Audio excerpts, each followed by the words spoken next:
Hello everyone, welcome back to this particular session. आज के हम लेक्चर्स में कवर करने वाले रासायनिक अभिक्रिया एवं समीकरण। जो 10th क्लास की साइंस का जो पहला चैप्टर है केमिकल इक्वेशन एंड रिएक्शन, उसके बारे में हम क्या करेंगे, डिस्कस करेंगे। तो हम रासायनिक अभिक्रिया के बारे में डिस्कस करने से पहले हम एक और टॉपिक के बारे में क्या करेंगे, डिस्कशन करेंगे, जिसका नाम है साइंस अर्थात विज्ञान। विज्ञान होती क्या है, इसके बारे में हम अध्ययन करेंगे। तो हमारे यहाँ पर क्या होती है, हमने एक बैच लॉन्च किया, बोरियर बैच, जिसमें हम एक योद्धा की तरह क्या करेंगे, स्टडी करेंगे, योद्धा की तरह पढ़ेंगे। तो उसमें क्या होता है, जिस प्रकार से योद्धा हथियार चलाना सीखता है युद्ध के लिए, उसी तरह से हमको पढ़ना है एग्जाम फोड़ने के लिए। एग्जाम को पास ही नहीं करना है, एग्जाम को फोड़ना है। तो एग्जाम को फोड़ने के लिए रट्टा मारने से काम नहीं चलेगा, कॉन्सेप्ट को समझना पड़ेगा। कॉन्सेप्ट को किस प्रकार से समझेंगे, उस अकॉर्डिंग मैं आपको डिस्कशन कराऊंगा कि रासायनिक अभिक्रिया क्या होती हैं। रासायनिक अभिक्रिया के बारे में बहुत अच्छे से डिटेल से पढ़ेंगे, लेकिन उससे पहले एक जीरो लेवल से स्टार्ट कर रहे हैं हम साइंस को, आपकी को बिल्कुल बेसिक लेवल से, फंडामेंटल लेवल से, बिल्कुल नींव से। जो फंडामेंटल होती है, जो नींव होती है, उसको मजबूत करते हुए चलेंगे हम आपकी को।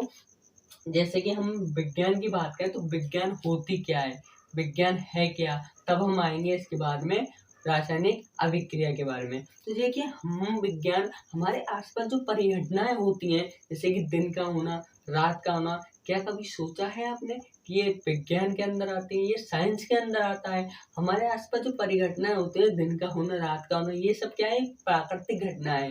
और हमारे आसपास जो प्राकृतिक घटनाएं होती हैं, वो किसके अंडर में आती हैं, विज्ञान साइंस के अंडर में आती हैं। ज्वालामुखी का फटना, जैसे दिन और रात का होना, ये प्राकृतिक घटना है। ऐसी प्रकार से और भी प्राकृतिक घटना होती हैं, जैसे कि ज्वालामुखी का फटना, दिन और रात का होना, और इंद्रधनुष का बनना, ये सब क्या है, एक प्राकृतिक घटना है। तो हमारे आसपास जो क्रियाकलाप होते हैं, हमारे आसपास जो परिघटना होती हैं, उसको बोला जाता है विज्ञान अर्थात साइंस बोला जाता है।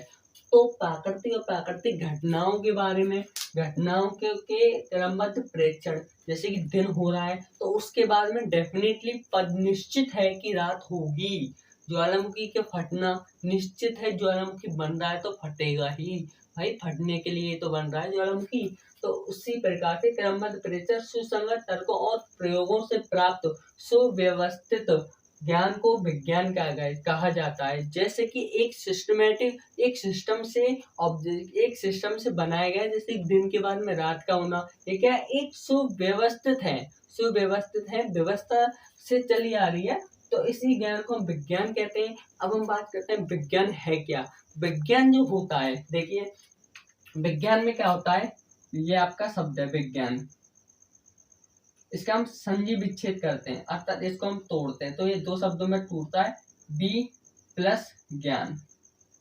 बी प्लस ज्ञान, बी का अर्थ होता है विशिष्ट। क्या होता है, विशिष्ट।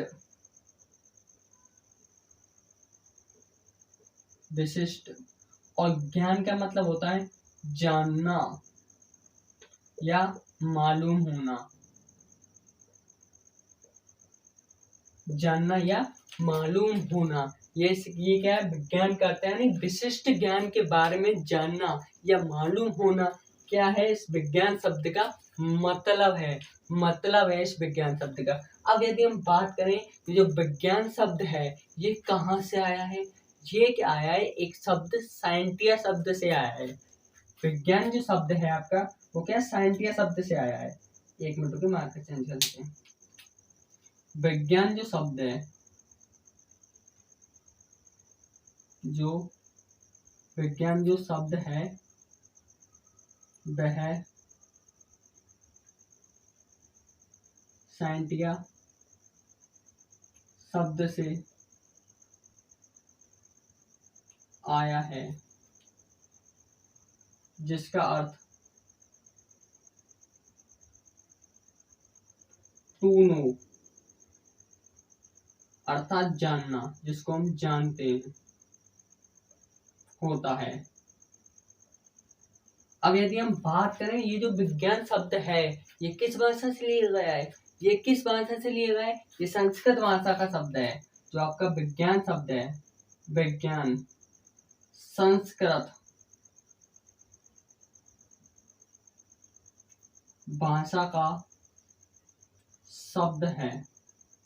जो आपकी विज्ञान है वो क्या है, एक संस्कृत भाषा का शब्द है। और कहाँ से लिया गया है, साइंटिया शब्द से में से बना है। साइंटिया शब्द का मतलब होता है टू नो, अर्थात जानना होता है। अब हम बात करें विज्ञान के उद्देश्य की, तो विज्ञान के जो एम्स है,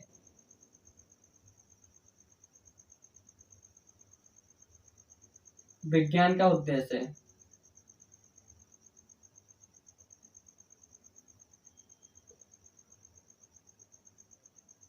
विज्ञान का उद्देश्य क्या है, प्राकृतिक रहस्यों के बारे में जानना है। प्राकृतिक एवं प्राकृतिक रहस्यों के बारे में जानना।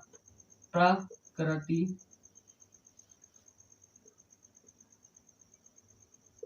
एवं प्राकृतिक रहस्यों के बारे में जानना। विज्ञान शब्द जो है, विज्ञान का जो उद्देश्य है, एम्स ऑफ साइंस है, वो क्या है, प्राकृतिक एवं प्राकृतिक रहस्यों के बारे में जानना।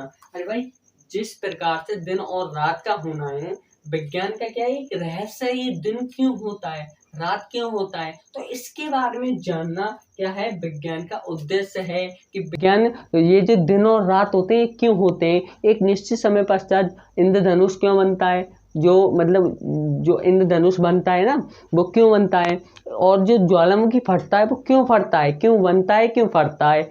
और जो आपकी ऋतुओं में परिवर्तन होता है, जैसे ग्रीष्म ऋतु आती है, फिर उसके बाद में शीत ऋतु आती है, फिर उसके बाद में ग्रीष्म ऋतु आती है, फिर वर्षा ऋतु आती है, फिर शीत ऋतु आती है। ये क्यों होता है इस प्रकार से, तो इसी प्रकार के, इसी को जानने क्या होता है, विज्ञान का उद्देश्य होता है इसी के बारे में जानना। आई होप आपको ये समझ में आ रहा होगा। अब हम बात करते हैं branch of science of branch की, ब्रांच ऑफ साइंस की, विज्ञान की शाखा की बात करते हैं हम। जो आपका थर्ड पॉइंट है, ये हो गया आपका पहला पॉइंट। सेकंड पॉइंट ये हो गया। थर्ड पॉइंट है विज्ञान की शाखा, ब्रांच ऑफ साइंस।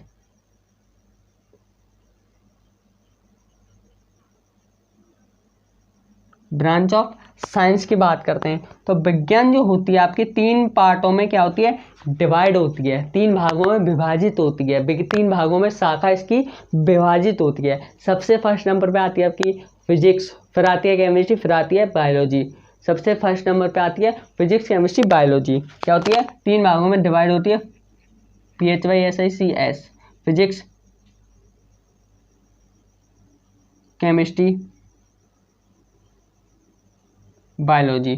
फिजिक्स का मतलब होता है भौतिक विज्ञान,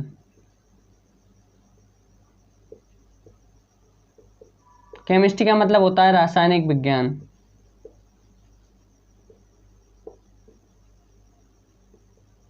बायोलॉजी का मतलब होता है जीव विज्ञान।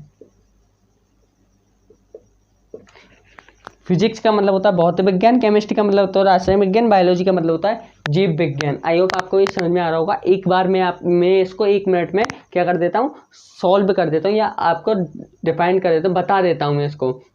देखिए, विज्ञान की बातें करते हैं। विज्ञान क्या है, जो हमारे आसपास जो क्रियाकलाप होते हैं, जैसे दिन का होना, रात का होना, ये सब क्या है, एक विज्ञान है। एक निश्चित समय पश्चात होता है दिन होना, रात होना, ये सब क्या है, विज्ञान में आता है, साइंस में आता है। तो प्राकृतिक और प्राकृतिक घटनाओं के क्रमबद्ध प्रेक्षण, सुसंगत तर्कों और प्रयोगों से प्राप्त सुव्यवस्थित ज्ञान को क्या बोला जाता है, विज्ञान बोला जाता है। अब हम बात करते हैं हमारे आसपास की जो घटनाओं के बारे में जानना क्या होता है, विज्ञान ही कहलाता है। विज्ञान जो शब्द है वो कहाँ से लिया गया है, साइंटिस्ट शब्द से लिया गया है। साइंटिस्ट शब्द का मतलब होता है टू नो, यानी कि जानना होता है। विज्ञान जो शब्द है संस्कृत भाषा का शब्द है। विज्ञान दो शब्दों से मिलकर बना है, बी प्लस ज्ञान। बी का मतलब होता है विशिष्ट, ज्ञान का मतलब होता है जानना या मालूम होना, अर्थात विशिष्ट ज्ञान के बारे में जानना या मालूम होना क्या कहलाता है, विज्ञान कहलाता है। अब हम बात करते हैं एम्स ऑफ विज्ञान, विज्ञान का उद्देश्य की बात करते हैं। तो विज्ञान के जो उद्देश्य होता है वो होता है प्राकृतिक एवं प्राकृतिक रहस्यों के बारे में जानने, जैसे दिन क्यों होता है, रात क्यों होता है, दिन के बाद में रात जो होती है वो निश्चित समय पश्चात ही क्यों होती है, कुछ देर बाद क्यों नहीं होती। इस प्रकार से विज्ञान की जो शाखा होती है, इसके में जो थर्ड पॉइंट आता है वो होता है विज्ञान की शाखा। यदि हम ब्रांच ऑफ फिजिक्स की बात करें, ब्रांच ऑफ साइंस की बात करें, ब्रांच ऑफ साइंस की बात करें तो साइंस क्या होती है, तीन भागों में डिवाइड होती है। पहली आती है आपकी फिजिक्स, केमिस्ट्री एंड बायोलॉजी, भौतिक विज्ञान, रासायनिक विज्ञान, और आपकी आती है क्या आती है, जीव विज्ञान। तो इसी में हम केमिस्ट्री को स्टार्ट कर रहे हैं, रासायनिक विज्ञान को क्या कर रहे हैं, स्टार्ट कर रहे हैं। आइए अब हम इसको रब करते हैं और रासायनिक विज्ञान को स्टार्ट करते हैं। तब तक आप इसका स्क्रीनशॉट ले सकते हो। कर दिया। अब हम बात करते हैं फ्लो चार्ट के बारे में। जो रासायनिक अभिक्रिया एवं समीकरण, केमिकल इक्वेशन एंड रिएक्शन जो चैप्टर है आपका, इसमें हम किन किन चीज़ों की आवश्यकता पड़ेगी, किन किन चीज़ों को हमें पढ़ना है, ठीक है, उसके बारे में क्या हम फ्लो चार्ट बनाएंगे। इसमें फ्लो चार्ट के अनुसार हम सिस्टमेटिक तरीके से क्या करेंगे, उन्हें फॉलो करेंगे और चैप्टर को आपके को फिनिश करेंगे। तो अभी आपका चैप्टर स्टार्ट हुआ है, अभी आपके चैप्टर में कम से कम 7-8 लेक्चर में क्या होगा, चैप्टर आपका फिनिश होगा। उसके बाद में हम फिर करेंगे एनसीईआरटी का सॉल्यूशन करेंगे। जो एनसीईआरटी जो इंडेक्स हैं, जो क्वेश्चन आंसर दे रखे हैं, उनको क्या करेंगे, सॉल्व करेंगे। अब हम बात करते हैं रासायनिक अभिक्रिया एवं समीकरण। इसको हम 3 भागों में डिवाइड करेंगे। सबसे पहला आता है आपका चेंज या परिवर्तन, जिसको हम बोलते हैं। सेकंड नंबर पे आता है आपका कोरोजन, जिसको हम संक्षारण बोलते हैं। थर्ड नंबर पे आपका आता है विकृत गंधिता। तो अब हम इस चैप्टर को 3 भागों में क्या कर रहे हैं, डिवाइड कर रहे हैं। फर्स्ट नंबर पे आता है आपका परिवर्तन, सेकंड नंबर पे आता है आपका संक्षारण, थर्ड नंबर पे आता है डेंसिटी, जिसको हम विकृत गंधिता बोलते हैं।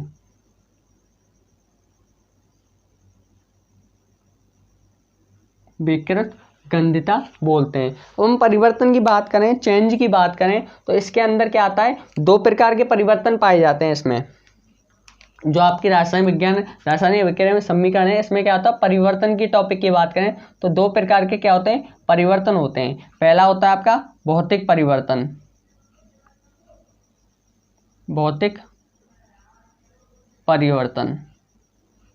सेकंड जो होता है वो आपका होता है रासायनिक परिवर्तन।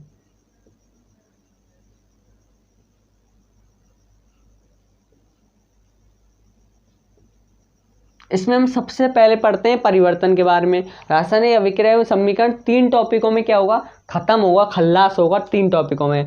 पहला टॉपिक रहेगा आपका परिवर्तन, सेकंड टॉपिक रहेगा आपका संचारण, तीसरा टॉपिक रहेगा आपका थर्ड टॉपिक रहेगा आपका विकृत गंधिता। तो पहले टॉपिक में किन किन चीज़ों की आवश्यकता पड़ेगी। पहले टॉपिक में जो टॉपिक आते हैं वो आते हैं, सबसे पहले फर्स्ट नंबर पर होता है भौतिक परिवर्तन, फिर होता है आपका रासायनिक परिवर्तन। अब देखिए, हम इसके बाद में रासायनिक परिवर्तन के बाद में जो हम चीज़ पढ़ेंगे वो क्या आएगी, देखिए अब हम आपको बताते हैं।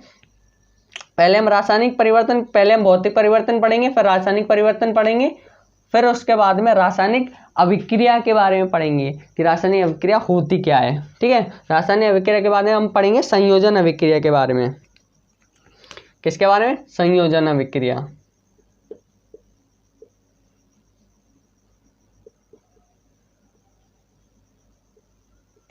फिर उसके बाद में पढ़ेंगे वियोजन अभिक्रिया।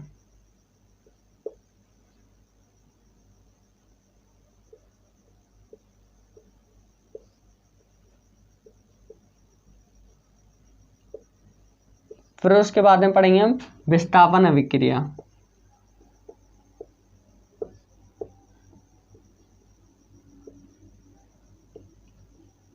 फिर उसके बाद में हम पढ़ेंगे द्विविस्थापन अभिक्रिया।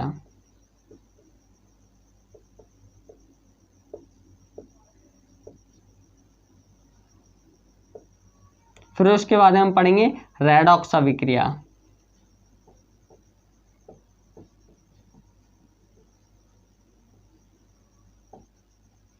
फिर उसके बाद हम क्या पढ़ेंगे, रेडॉक्स अभिक्रिया के बारे में पढ़ेंगे। सबसे पहले हम परिवर्तन के बारे में पढ़ेंगे। इसके अंदर 2 टॉपिक आते हैं, भौतिक परिवर्तन एंड रासायनिक परिवर्तन, chemical change and physical change. फिर उसके बाद में आता है आपका वो रासायनिक परिवर्तन में 4 टॉपिक आते हैं आपके, 5 टॉपिक आते हैं आपके। पहला आता है संयोजन अभिक्रिया, फिर आपका आता है वियोजन अभिक्रिया, फिर आपका आता है विस्थापन अभिक्रिया, फिर आपके बाद आता है द्विविस्थापन अभिक्रिया। देन उसके बाद में आती है आपकी रेडॉक्स अभिक्रिया, जिसमें उपचयन एवं अपचयन क्या होता है, दोनों एक साथ होते हैं। उपचयन एवं अपचयन दोनों एक साथ होते हैं, उसको बोला जाता है रेडॉक्स अभिक्रिया, ठीक है। उसी प्रकार से हम बहुत ही डिटेल में, बहुत ही शानदार तरीके से इन टॉपिकों को कवर करेंगे, ठीक है। तो जो ये हम स्टार्ट करेंगे, ये जो परिवर्तन, भौतिक परिवर्तन, जो नेक्स्ट लेक्चर आएगा उसमें हम भौतिक परिवर्तन, रासायनिक परिवर्तन एंड जो आपकी संयोजन अभिक्रिया है उसको क्या करेंगे, कवर करेंगे, खल्लास करेंगे बहुत मस्त तरीके से। एंड वियोजन अभिक्रिया को भी खत्म करेंगे, फिनिश करेंगे, बहुत मस्त तरीके से करेंगे, एकदम बेसिक लेवल से एंड बेसिक से उठाएंगे और एडवांस लेवल तक लेकर के जाएंगे। ध्यान रखना है, आप वॉरियर बैच के बच्चे हो। वॉरियर बैच में क्या होता है, बेसिक लेवल से उठाया जाता है और एडवांस लेवल तक ले जाया जाता है। तो आज की वीडियो में फिलहाल इतना ही। आज यदि आपको कोई डाउट है तो आप कमेंट करके बता सकते हो। आपको वीडियो अच्छा लगा तो वीडियो को लाइक करें, चैनल को सब्सक्राइब करें एंड शेयर करें। इस सेशन को ज़्यादा से ज़्यादा बच्चों तक क्या करें, शेयर करें। और यदि आपको कोई डाउट हो, यदि वीडियो समझ में आया हो तो भी कमेंट करें, नहीं आया हो तो भी कमेंट करके हमें बता सकते हैं। तो आज की वीडियो में फिलहाल इतना ही, मिलते हैं नेक्स्ट वीडियो में।